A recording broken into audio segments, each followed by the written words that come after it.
O nosso contato nesse instante vai ser estabelecido com o governador do Distrito Federal, Ibanez Rocha, do PMDB. Governador, muito bom dia. O senhor tem proibido manifestações na Esplanada. Ontem, como é que foi aí o domingo, hein? Onde houve várias manifestações do Brasil. Muito bom dia. Cláudio, bom dia, Thaís, todos que estão aí fazendo esse belíssimo jornalismo que é da Band. Nós aqui em Brasília acompanhamos através da Band News, nosso querido Orengo, e certamente esse momento é um momento de muita dificuldade para todos os governantes, porque o país saiu das urnas mais dividido do que entrou. Então, o que nós vimos ontem aqui em Brasília, mas graças a Deus de forma pacífica, foram dois grupos já se manifestando, grupos pró e grupos contra Bolsonaro. Mas até o momento nós não temos notícias de violência ou qualquer tipo de depredação aos bens públicos. Governador, muito bom dia, bem-vindo ao nosso programa. Eu queria saber o seguinte, há uma nova decisão, aliás, pela segunda vez uma juíza tenta assumir o controle, meio que assumir o governo, né, do Distrito Federal, tentando ali definir que é ela quem vai determinar medidas de combate ao coronavírus. Eu queria saber, eu sei que o GDF, o governo do Distrito Federal, vai recorrer dessa decisão, mas eu queria que o senhor fizesse uma avaliação sobre tudo isso que está acontecendo, Cláudio, com é essa muito juíza. ruim quando o judiciário ele começa a se arvorar de outros poderes. E nesse caso aqui, não existe qualquer motivo, qualquer razão para que essa juíza fizesse essa intervenção, uma vez que todos os atos que nós praticamos desde o início dessa pandemia e desde o início do governo demonstram muito bem que eu tenho condições de governar a cidade sem a interferência do judiciário. Então, um ato totalmente bruto, um ato desnecessário, uma juíza que se demonstra agora em momento de campanha quer aparecer. Existe uma campanha em curso aqui para a vaga do Tribunal Regional Federal, e essa juíza é uma das concorrentes a essa vaga, e ela tenta colocar o ventilador na janela, para não dizer outra coisa, utilizando a população do Distrito Federal como meio para isso. Governador, o que ela proibiu foi a decisão do senhor de reabrir gradualmente serviços não essenciais, não é? Salões de beleza, restaurantes, academias, bares. Na verdade, ela quer governar, só que para isso ela tem que ir para as urnas e tem que se eleger. Então, no caso dela, eu vou recorrer e tenho certeza que vou obter êxito no recurso, e se não obtiver também, eu entrego para ela governar. Eu passo a saúde toda para ela, porque ela é sim quem deve entender desse assunto. Que tipo de protocolo vai ser adotado pelo Distrito Federal quando for revertida essa decisão da Justiça para que esses serviços funcionem, governador? Protocolos preparados, utilização de álcool, limpeza de mesas, adoção de distanciamento, redução da quantidade de pessoas, tudo que é necessário ser feito e é onde já foi testado em outros países, é o que nós devemos adotar. E estávamos ainda na fase de estudos.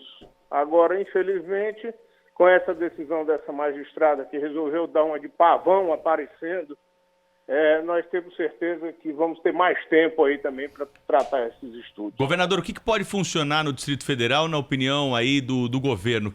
Quais são as atividades que já podem estar liberadas? O que tinha para ser aberto, nós já fizemos essa abertura. O que nós estamos estudando agora são exatamente essas áreas mais delicadas, que é salão de belezas, academia, bares e restaurantes. Essas, na minha visão, realmente são os mais delicados, requerem protocolos mais firmes, uma atenção muito grande com os trabalhadores dessas áreas, mas somente com esses estudos e com a adoção, por exemplo, luvas para cada mesa que você for atender, no caso dos restaurantes. Então, nós temos que tomar um amplo cuidado. Nós sabemos que existem restaurantes que têm condições de cumprir as medidas, porque têm uma boa estrutura, e existem outros em pequenas cidades ou nas periferias que terá dificuldade para cumprir o protocolo. Qual tem sido o prejuízo do GDF com essa pandemia, governador? Paulo, aqui eu posso garantir para você que nós vamos ter em torno de 30% de queda na economia no âmbito do Distrito Federal, e nós temos aí um desemprego que vai aumentar em pelo menos 20%. Nós conseguimos, ano passado, sair de 30 mil desempregados, 330 mil, e chegar a 298. A perspectiva agora, pós-pandemia, é que a gente recomece a retomada dos trabalhos com 360 mil desempregados do Distrito Federal. Governador, o senhor foi o primeiro governador a adotar medidas de restrição, né, de fechamento de comércio, escolas, universidades, etc. Também foi o primeiro a começar a flexibilização. Nesse processo de flexibilização, houve algum recuo importante? Houve algum arrependimento pela reabertura? Só tivemos um determinado momento ali, durante um final de semana, que eu fechei a cidade de Ceilândia e Sol Nascente, porque estava havendo um descumprimento deliberado da população na utilização de máscara. Então fizemos ali uma blitz geral com mais de 300 servidores da polícia, do DF Legal e de outras instituições, fazendo mostrando à população e aos comerciantes a importância da utilização dos itens de saúde. Governador, a gente tem batido muito aqui em São Paulo, e aí o senhor faz o papel de prefeito também, né? Porque Brasília não tem prefeito. Transporte coletivo.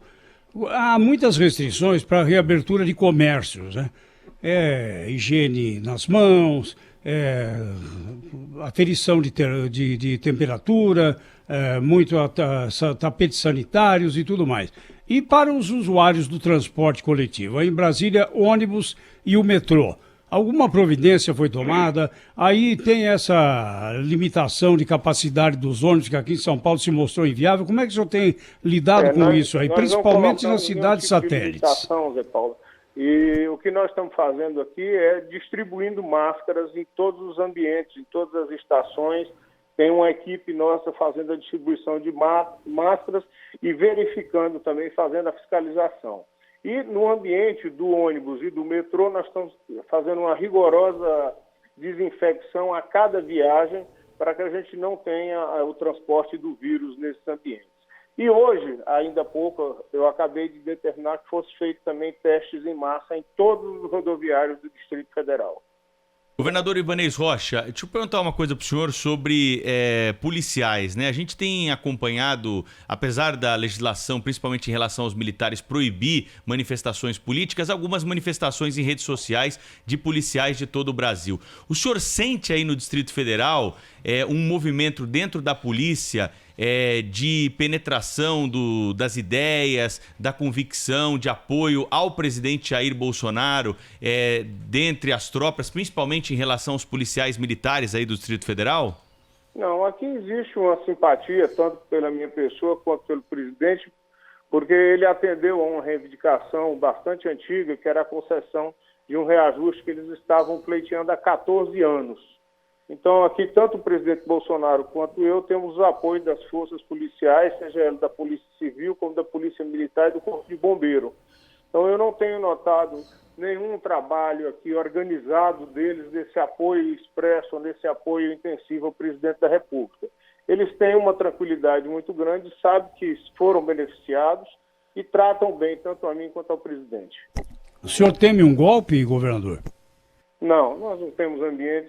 Os generais que estão próximos ao presidente da República, todos eles já estão com as suas galochas guardadas. E são pessoas de bem, não vejo nenhum apoio expressivo de forças militares e não tem ambiente nesse país para um retrocesso democrático. Tenho certeza disso. Essas manifestações que têm acontecido aí em Brasília, na visão do senhor, pelas informações que o senhor tem, elas estão diminuindo, já foram mais intensas aí no passado recente, governador?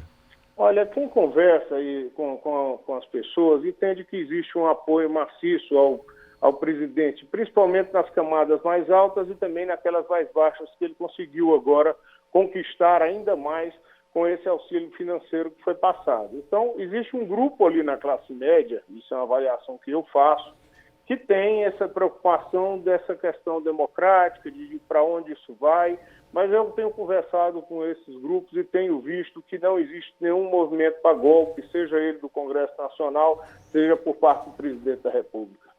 Governador Ibanez Rocha, houve no final de semana uma ação da Polícia Civil do Distrito Federal numa chácara, né, que fica em Arniqueira, 20 quilômetros do coração de Brasília, e foram apreendidos fogos de artifício, um cofre, celulares. O que foi essa ação, governador? Isso faz parte daquele mesmo grupo que estava jogando fogos do Supremo Tribunal Federal. Então, isso é a segunda fase daquela primeira operação que ocorreu na Esplanada semana passada. Agora, isso nós não podemos negar que existem pessoas que estão radicalizadas, mas eu não vi até agora, e para isso é que serve esse inquérito do ministro Alexandre de Moraes, uma vinculação direta no financiamento para que se coloque à disposição do presidente da República esses grupos radicais. Cláudio, deixa eu só fazer uma rapidinho aqui antes de você, porque o Fernando Schiller, cientista político, nosso colaborador aqui da Rádio Bandeirantes, está na nossa escuta e me mandou uma pergunta aqui para o governador Ibanez Rocha. Ele queria saber, viu, governador, sobre essa multa de R$2.000 aí para quem não usa máscara. O senhor tem algum levantamento de quantas pessoas já foram multadas aí por essa... Até a última sexta-feira nós tínhamos apenas 3 multados. Essa multa ela é colocada, e é bom que se entenda isso, eu não quero multa e não vou viver de multa. Mas eu acho que quando a pessoa insiste, quando você tenta o caso que nós colocamos aqui da rodoviária ou da estação do metrô, a pessoa chega sem máscara, você dá a máscara e ele insiste que não vai utilizar a máscara. Esse é conduzido à delegacia, é aplicada a multa e ele responde a um processo por colocar em risco a vida dos outros. É mais ou menos esse o sentido. O ministro Weintraub fez isso de forma deliberada no dia. A esplanada estava fechada e ele foi lá, todas as pessoas que estavam próximas dele, mesmo que com a máscara baixa, mas estavam com a máscara ali, e ele foi lá e insistiu no ato de afronta. Então, por isso, a multa. No caso do presidente Bolsonaro, porque eu sei que essa é uma pergunta que vem na sequência, ele saiu sem máscaras, eu liguei ao ministro Jorge, liguei ao general Ramos e pedi a eles que orientasse o presidente a não fazer mais isso. E o presidente de lá para cá tem acompanhado e tem feito a utilização de máscaras, o que nos deixa muito felizes. Falar em presidente, como é que o senhor analisou aí a prisão do Fabrício Queiroz? O senhor acha que vai respingar no presidente Jair Bolsonaro? Eu acredito que já está respingando. O Fabrício era uma pessoa muito próxima à família, e ali nós temos todo um desenrolar que deve ser acompanhado, inclusive no que diz respeito à lavagem de dinheiro, essa questão da rachadinha, tem aí se isso foi praticado pelo filho do presidente ou não. Agora, o presidente não vai responder aquilo que é do filho. É bom que a gente separe que no nosso direito penal não há transferência do crime para qualquer uma outra pessoa. Ele vai responder na medida da sua prática. E aí quem tem que responder esse assunto é o Flávio, ou o Eduardo, eu não sei qual dos dois está envolvido. Flávio, mas ele Flávio. Tem que o Flávio, ele quem vai responder na medida da sua culpabilidade. Governador, o senhor é advogado experiente. Na imagem já respingou, você pode ter certeza. Governador, o senhor é um advogado muito experiente, inclusive de atuar junto aos tribunais superiores. Qual a sua posição sobre essa decisão do Supremo Tribunal Federal de abrir investigação, conduzir a investigação e ainda julgar as pessoas que estão sendo investigadas? Olha, é um caso inédito na história do Supremo Tribunal Federal. O que o presidente, o relator, deveria fazer era requisitar um inquérito que seria tocado pelo Ministério Público. Mas depois do Supremo, só Deus. Então, decidiu, acabou, não deve fazer mais nada. O Supremo não está muitas vezes aí se arvorando em justiça de primeira instância, governador? Nós temos tido muita dificuldade no Supremo ao longo dos últimos anos, mas também porque o país também está passando por um movimento totalmente diferente. Nós só vamos entender isso mais adiante. Então, o Supremo tem uma função muito importante como poder moderador, e nós temos que ter essa atenção, e o próprio Supremo Tribunal Federal tem que se colocar nessa condição. Governador, no relacionamento com o governo federal agora na crise da Covid, está fazendo falta para o Distrito Federal a existência de um ministro da Saúde titular, ou isso não tem atrapalhado? Não, muito pelo contrário. Eu tenho um carinho muito grande pelo ministro Pazuello. Acho que deveria ser efetivado. O momento agora não é para médico, o momento agora é para um gestor que tenha na cabeça de forma muito clara quais são as regiões do país e como deve atacar esse vírus. Então, no meu caso, eu tenho tratado com o ministro Pazuello e com o Cascavel, que atende lá também, de forma muito transparente, tem nos ajudado muito, e penso eu que a efetivação dele nesse momento, que nós estamos dentro de uma guerra dentro da saúde, iria ajudar muito o Brasil a sair dessa pandemia. Governador, a gente observou que o senhor tem pé quente, assim, né, sobre determinado aspecto, dependendo da perspectiva. O senhor criticou duramente, foi o único a criticar o então ministro Mandetta. Logo em seguida ele caiu. Aí o senhor também criticou o ministro Sérgio Moro, disse até que ele não entendia nada de segurança pública. Aí o ministro caiu. E agora, mais recentemente, o senhor também criticou o ministro Weintraub e até aplicou-lhe uma multa de R$ 2.000 por não usar máscara, e ele caiu também. Tem um próximo ministro aí na mira, governador? Bom, da minha vontade, todos que estão lá estão muito bem. Agora, eu sou um crítico daqueles que não querem fazer o seu trabalho. Ministério do Desenvolvimento Regional, no momento de crise que nós estamos passando, precisando de liberação de recursos para poder investir em infraestrutura. Nós só vamos conseguir sair desse país com muitas obras, para poder empregar primeiro aquelas pessoas mais carentes. Estava na hora do ministro Rogério Marinho, que é uma pessoa que eu gosto muito, dizer a que veio, porque não tem nenhuma obra em andamento no país. Então, Minha Casa Minha Vida, esses lançamentos todos deveriam ser feitos agora para poder andar. Ministro dos Transportes também está deixando a desejar. Cadê as obras de mobilidade nesse país? Cadê os metrôs que precisam ser construídos? Está penando muito. A ministra Damares, que poderia estar ajudando nessa área social também, que é muito importante, com construção, com construção de restaurantes comunitários. As pessoas vão passar fome depois dessa Covid. Por enquanto está vindo esse auxílio de R$600 do governo federal, os 408 daqui do Distrito Federal, mas na hora que esses auxílios acabarem, as pessoas vão passar fome. Então está na hora de um monte de ministro aí que não disse a que veio começar a trabalhar para a população. Está na hora deles aparecerem fazendo muito trabalho, gerando muito emprego e gerando renda. Governador Ibanez Rocha, o senhor é a favor do adiamento das eleições municipais de outubro? É um assunto que não interessa para o Distrito Federal, nós não temos municípios. Mas o que acontece? Eu falo como observador da cena geral. Os prazos eleitorais, todos eles estão correndo. E os prefeitos, a gente sabe que existe uma pré-campanha, tudo isso está prejudicado. Então, em tese, eu sou favorável à prorrogação, a um primeiro turno que ocorreria dia 15 de novembro e aí um segundo turno aí até o início de dezembro. Mas eu estou colocando isso sem interesse nenhum no que vem acontecer, mais como jurista.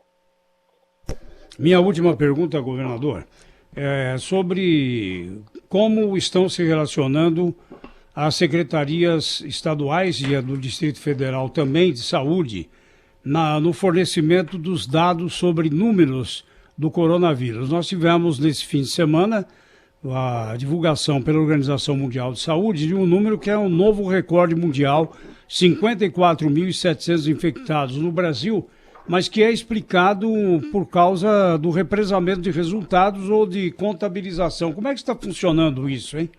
Olha, eu não sei qual é o meio que eles fazem, não. Eu olho os meus dados aqui, olho os meus números, faço as minhas projeções.